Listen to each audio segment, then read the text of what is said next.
All right, we're going to experience today the moment we've all been waiting for.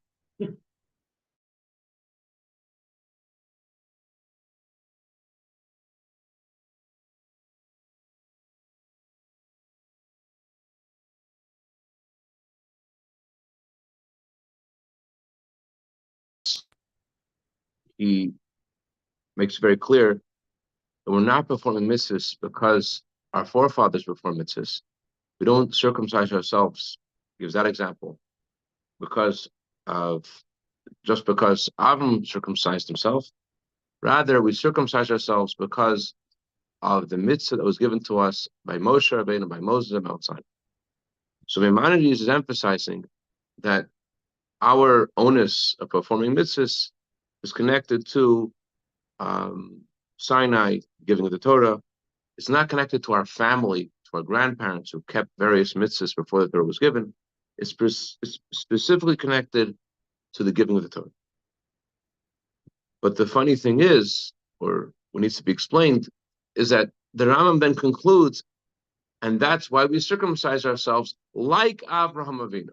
He just finished off saying that it's not because of Avraham Avinu, but then he says, and that's why we circumcise ourselves like Avraham Avinu. Why does he connect the mitzvahs we do today with our patriarch's mitzvahs when he's trying to emphasize the opposite, how our mitzvahs are because of Moshe Rabbeinu, Mount Sinai? So we have to say that there's an advantage in the mitzvahs we perform today. And that's why the Rambam says it's not because of Avraham Avinu, it's because of Moshe Rabbeinu. On the other hand, we have to say there is an advantage in the mitzvahs that our patriarchs perform. And that's why Maimonides again says, like we perform a circumcision, like our father Abraham. We need to understand these two components of mitzvahs, which component comes from Sinai, which component comes from our patriarchs, and what the advantage is in both of those kinds of models of mitzvahs, and how they connect with us today. So we're going to go back to the verse that, and the Talmudic passage on the verse that we're discussing last couple of classes. The verse says, Reach shmenecha tevim, shemen turk shmech. There is the fragrance, and there is the oil. We learned that the Talmud says that the mitzvahs that our forefathers performed, they're considered merely like a fragrance, but our mitzvahs are considered like the oil itself. So what's the analogy of a fragrance versus oil, and how does that express the power of the mitzvahs we do today? So we learned that a fragrance is not the thing itself. It's just something which extends from something, but it's not the thing itself. It's fragrance. It's not it. And similarly, the mitzvahs that our forefathers performed before the giving of the Torah, they didn't connect to the essence of godliness. They merely were like a fragrance in the sense that they something, a ray, a light of Hashem, but not his very essence. It wasn't connected to the essence of Hashem. And this also brings us to the second element in a fragrance, and that is that a fragrance lingers for a while, then the fragrance goes away. If the thing isn't there, then the fragrance goes away. So in a similar way, the mitzvahs that our forefathers performed didn't leave a lasting effect in the physical world, didn't change the physical world. Merely their performance of mitzvahs was a spiritual exercise. It did have some imprint in the world as preparation for the giving of the Torah, but nothing to report significantly about the mitzvahs they performed vis-a-vis the impact in the physical world. And that's precisely because of the first element in the fragrance, because it wasn't the essence, because it was only a ray of godliness, not the essence. That's why it didn't have effect in the physical world. What does that mean? The meaning of the word kedusha, holiness, means it's something which is above creation, something which is spiritual, something which is distant. So spirituality in the physical world are naturally very different from each other. it's impossible that spirituality is going to touch and change the physical reality. It's different. It's a different plane. How can the spiritual affect the physical? It's a different kind of thing. So, because all their performance of mitzvahs was merely a there's a person at your door, I think. Let's just came on. I think the person at your it's okay. Okay. So because because their observance of mitzvahs was merely spiritual, and spirituality has its limitations, they only connected with the light of Hashem, so it couldn't bridge the gap. It couldn't reach the physical world because the spiritual and the physical are very different. They're opposites. The word holiness means above limitations, and the physical is all about its finite limitations, all about its borders, and that's what makes something physical, is that it's able to, as the previous Shepherd writes, definition of something physical is that it's able to be absorbed by our senses. So spiritual and physical are, by definition, the opposites. So how is it possible for the spiritual to reach the physical? It's not.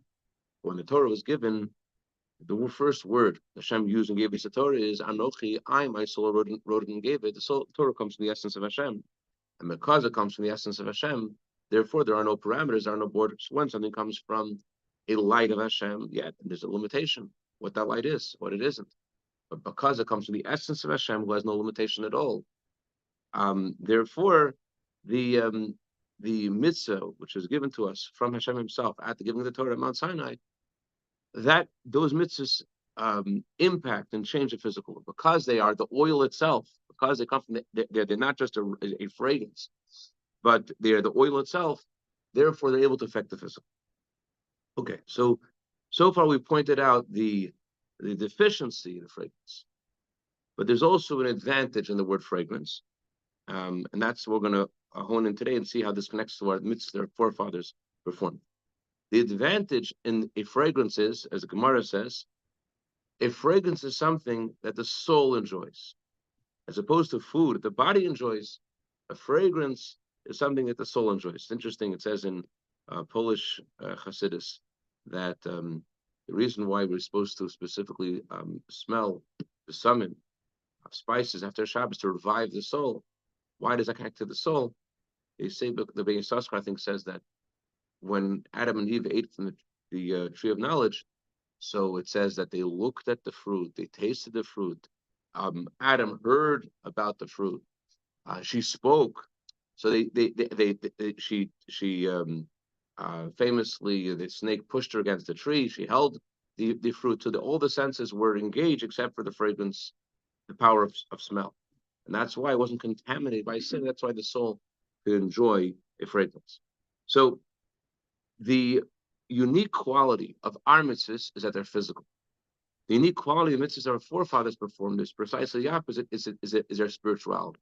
Just like a fragrance is something the soul can enjoy, the reason we compare the mitzvahs of our forefathers to a fragrance is because their mitzvahs had a greater spiritual characteristic.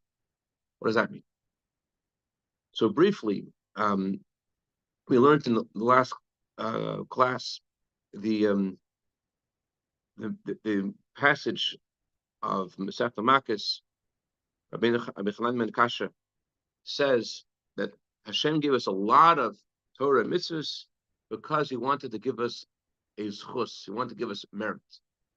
So this mission of Rabbi Chanan ben Kasha is coming to answer a question. What's the question? Why are there so many mitzvahs? What is this question based on? How many mitzvahs should there be? At any amount of mitzvahs, you could say it's too much, it's too little, it's less than a bigger number, it's greater than a smaller number. Why does number 613 bother Rabbi Hanania ben Akashia that he needs to answer in this mission and say, Hashem give us so many mitzvahs because He wanted to give us a merit. So what we learned was this, that it would seem that every mitzvah should have the same theme. Every mitzvah is about the will of Hashem. Hashem wants. And Rabbi Hanania ben Akashia's question is that we see from the orientation of mitzvahs that they don't have the same theme. The Gemara says that the mitzvahs correspond to our limbs. Our 240 positive mitzvahs that correspond to the limbs of the body. More, the Zohar says that the 248 mitzvahs correspond, so to speak, to the limbs of Hashem. How every mitzvah draws down to the world a different kind of light. If a mitzvah was just about the will of Hashem, if that's what a mitzvah was, merely the will of Hashem, so Hashem could have as many mitzvahs as he likes, and we're not going to ask about Hashem's mitzvahs. That's up to him. His decision for a mitzvah is obviously beyond the purview of human mind. But the question is, why there's so many different kinds of mitzvahs? Why is the orientation of a mitzvah focused on the impact it makes on our bodies? Each mitzvah assigned to a different limb of the body, or even in the divine orientation of a mitzvah, each mitzvah draws down a different kind of light of Hashem. We do tzedakah, it draws down Hashem's kindness. The mitzvah tefillin is meant to subjugate our heart and mind to Hashem and connect to the sphere of das. What's an chokmah bina of Hashem? What is the meaning of the mitzvahs having each mitzvah having a different kind of light, a different kind of energy? It says in the Torah, Hili Adam, Hashem is not a man. On the other hand, it says in the Torah, on the throne of Hashem, there's an image of man. So if we're talking about the essence of Hashem, then obviously there's no comparison to man. There's no comparison to human being. On the other hand, there is a way Hashem contracted his light to be similar to the soul of man. As we say in Pasach Eliyahu, we say that Hashem's kindness is compared to his right hand. Hashem's severity, his justice, his gevura is compared to his left hand, and his torso. We have all these anthropomorphic comparisons that the Zohar is making between the divine energies of the world of Atzilus and the body. So obviously the Zohar is not talking about the essence of Hashem, it's talking about various kinds of revelation of Hashem, various kinds of lights of Hashem. But if a mitzvah comes from Hashem's essence, then why are we talking about all these lights? It's greater than all these lights. It's not about the light, it's about his essence. Hashem gave us a Torah, I gave my soul, gave my essence in Torah. Torah is about, it would seem, our subservience to Hashem. That's what it's about. Hashem gave a mitzvah and we're performing the mitzvahs. So we learned that there's actually two elements in a mitzvah. There's bittul and there's zichur. There is an element of subservience. There is an element of abnegation. There is an element of a Jew is performing a mitzvah because Hashem said so. And that's the essence of the bond of a Jew and Hashem in a mitzvah. The mitzvah means connection. We're connecting to Hashem's very essence because He gave us a mitzvah. And that's what it is. But in addition to that, Rabbi Hananiah's question is, why are there so many different kinds of mitzvahs? Why are there mitzvahs associated with different parts of the body, different kinds of divine light? The reason is, and Rabbi Hananiah answers this question, is because Hashem wants to give merit to the Jewish people. The word merit also means to refine, to elevate, to purify. If a mitzvah is all about ignoring who we are, ignoring how we feel, ignoring what we think, then the mitzvah leaves us the same obnoxious people we were before we performed the mitzvahs. But the mitzvah is meant to change something. And that's why Hashem contracted his light and contracted the essence of godliness, which is in a mitzvah, to also inform and illuminate and permeate each facet within us through the various 613 mitzvahs. It's not only about subservience, it's also about elevation. It's also to purify us and elevate us. It's not merely about subservience. So the essence of a mitzvah, indeed, is the will of Hashem. But then there's also another element in the mitzvah, which is the various lights of the mitzvah that we can connect to through the mitzvahs of tzedakah, with Hashem's kindness, mitzvah luv and esed, another kind of divine light. Each mitzvah, another kind of light of Hashem. So that's what we learned in the previous class. Today I want to add a parable which highlights actually three differences between these two models. There are three differences between a teacher and a student and a servant and a master. When a master gives an instruction to a servant, the servant doesn't need to understand the instruction, he needs to just perform, he needs to just obey. It's the servant is his service is about getting what the master wants done. The service is not about him; it's about the master's desire being fulfilled. He doesn't have to understand it; just has to fulfill it. On the other hand, with the teacher and the student, with every message, with every lesson the teacher gives the student, there's something the student learns, there's something the student gains, there's something the student internalizes, there's something the student is changed by through the experience of the teacher's teaching him. Something the student is learning from. Something the student is not the same as he was before. So this difference between teacher and student, whether it's about abnegation or it's about refinement, brings us to two other differences between teacher and student. When a teacher teaches a student, he has to lower himself to the level of the student. He has to bring the ideas that he has that are beyond the grasp of the student, is to bring those ideas, put them on the side, and he has to concentrate on the student and think what the student can possibly understand. And based upon who the student is, he has to convey now these ideas and bring them down to his level. On the other hand, with the teacher, with a servant and a master, the master doesn't have to contract himself. The master is able to just give the information as is. Do this, do that. The master does not have to get involved in the world of the servant, just to give him the instruction. The master doesn't have to change. The master stays the way he is when he gives instruction to the servant. On the other hand, there's a third difference between teacher and student and servant and master, and that is that the teacher, what part of the student is he addressing? He's addressing the mind of the student.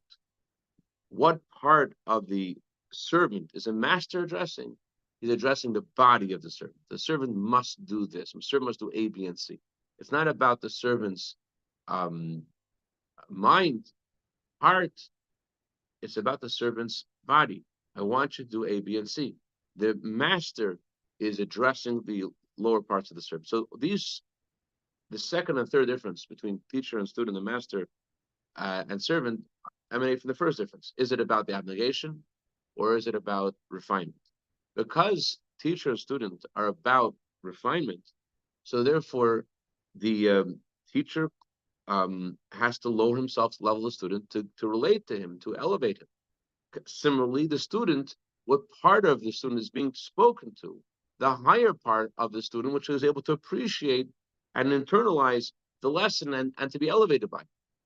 On the other hand, with servant and master, since the role of the servant is merely to be abnegated, to be nullified, to fulfill the will of the master, therefore the master doesn't have to change, and therefore the servant's mind and heart aren't relevant. It's just the servant's body. The lower parts of the servant are being addressed. This is also the distinction between the mitzvahs that our forefathers performed versus the mitzvahs that we perform. The mitzvahs that are given to us after the Torah was given are analogous to the teacher and the student. I'm sorry, to the servant and the master. In one way, we now have the ability, because they come from Hashem's very essence, for them to affect the physical world. They come from His very essence, not the way He's contracted. They come from the core of Hashem, the essence of Hashem. And as a mitzvah comes from the essence of Hashem, has no borders, no parameters, able to affect the physical world. So therefore, a mitzvah is about what Hashem gave us at Mount Sinai. It's about the essence of Hashem. It's about the will of Hashem. It's not about us and where we are, on the one hand. On the other hand, there's another element to the mitzvah. The other element of the mitzvah is the effect and the elevation, the change it makes in us. Hashem wants to affect us. Hashem doesn't want us just to be abnegated. Hashem gave us 613 kinds of mitzvahs because He wants every part of us to be elevated. That's to be our Jewishness should be the way we think. We should think Jewish and feel Jewish, and our neshama should be, our persona should be who we are. So in that element, our forefathers, Avraham and Yaakov, their intent when they had mitzvahs, their spiritual caliber shined in their mitzvahs, and therefore their mitzvahs are something to look up to. On the one hand, they didn't have the element of Hashem's essence in their mitzvahs. On the other hand, they only had the fragrance, only had the light. But that light, that little bit of light that they experienced in their mitzvahs, was who they were. That became one with them. they were able to, like the student and the teacher, they were able to internalize and absorb the mitzvahs Hashem gave them and become one with the light of Hashem that they could absorb, albeit a contracted light. It's only a fragrance, not the essence. But that fragrance, that little bit of light that they were able to connect to, that became one with them. So the mitzvahs they perform, and they perform them in a spiritual way. Yes, of course, they did it physically as well, as we discussed that. They also do the mitzvahs physically for two reasons. Reason number one is because it was preparation for our mitzvahs, and reason number two is because in order for them to have this full spiritual experience, their spirituality permeated their lives, their physical lives as well. Otherwise, it would be missing in their spiritual experience. But it wasn't about the physical experience. It was about them connecting to the light of Hashem and the inner meaning of what they were doing. So, as their for the spiritual element of mitzvah, there were, we have to learn from their mitzvahs and think about what thoughts we have when we do a mitzvah. And that's why Maimonides says we do the mitzvahs in the way that Moshe Rabbeinu told us to do the mitzvahs. We don't do them because of Avram. The Rambam there is talking about the essence of Hashem. It's not connected to the mind and heart of the servant. It's connected to the will of the master, and therefore it affects the physical world. It affects the physical reality, just like the commandment of a master affect the student's body. So do the mitzvahs come the essence of Hashem. Therefore, they affect the physical world. That's one element. That's a very important. That's huge. That's what Mount Sinai accomplished. On the other hand, Ratzakash Baruch Hu Zakis, so Hashem wanted to elevate us also, and therefore the Rambam says, and we perform a circumcision like Avram Avinu. The Rambam is highlighting that there's another element in a mitzvah. The mitzvah also is meant to elevate us personally, internally, and just like Avram Avinu, he didn't have the essence of godliness in his mitzvahs. On the other hand, he did have a fragrance. It had a little bit of light of Hashem, and that little bit of light of Hashem that Avram Avinu was able to connect to, that became one with him. Like the analogy of the teacher and the student, where this teacher lowers himself, it's contracted to the level of the student, and the student is able to internalize what the teacher is giving him. I'm going to discuss Mitzvah Hashem in the next class, but I just heard something recently. I don't remember if I shared it or not, which maybe brings us home a little bit more. Mendel Haradoker, in his time, there was some insane man who went up to Mount Olives and blew the shofar, posing as Mashiach. So they asked Mendel Haradoker if he what he thinks about this. So Mendel Haradoker went out of his home, sniffed the air. He said, "It doesn't smell like Mashiach," because in his home it already smelled like Mashiach. In his home he had Mashiach. So there is the way things are by Mendel Haradoker in his own world, and there's the way that things are in the student's world. Sometimes a tzaddik speaks, and you can't understand what the tzaddik is saying, but the tzaddik is speaking on his level. So do you want that? Or would you rather tzaddik contract himself to your level you could appreciate? Well, it depends what you want. If you want more of the tzaddik, then it's better that tzaddik's not contracting. You have now, this is the tzaddik himself. On the other hand, if you want to connect to you, you want to internalize it yourself, then you want it to make sense to you. You want to bring it into you. So the tzaddik speaks, they have no idea what the tzaddik is saying. Some people are like, wow, that's amazing. No one understood what the tzaddik is saying. It's amazing. We love that. Other people are like, no one understood what you were saying. Depends what you want. Do you want do you want the essence of the tzaddik, or do you want it the way it's contracted to your love? So the mitzvahs that our forefathers performed, they had the advantage of it being internal and one with them. On the other hand, the deficiency was it wasn't coming from Hashem's essence.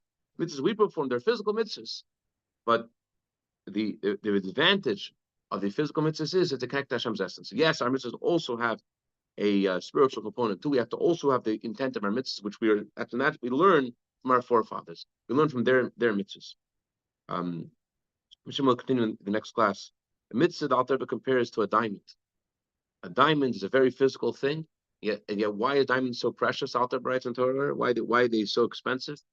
Because of this physical thing, this physical rock, yet it's shining. And it's shining. Same as also a mitzvah. It's physical, and yet it shines. Yet it's the essence of Hashem's essence of Hashem is present and shines.